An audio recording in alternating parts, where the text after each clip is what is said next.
Okay, I'm assembling a dog leash rack, which I make quite a few of. These are sold, by the way, on highvalleywoodworks.com. Anyway, I wanted to show you the Lube-N-Screw and how it really works. I use it all the time.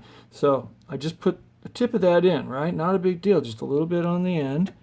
And then what I do is I stick that in my pre-drilled hole, okay? Now this is a bronze screw going into alder, which is a hardwood. And I just screw that in. And as you can see, I'm not putting any effort against this thing. You know, I'm just turning the driver with my fingers. So I wanted you to see how easy this is.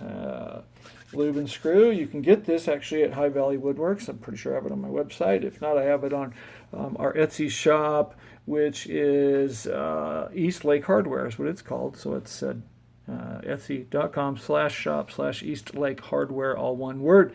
All right. Thanks. Take care.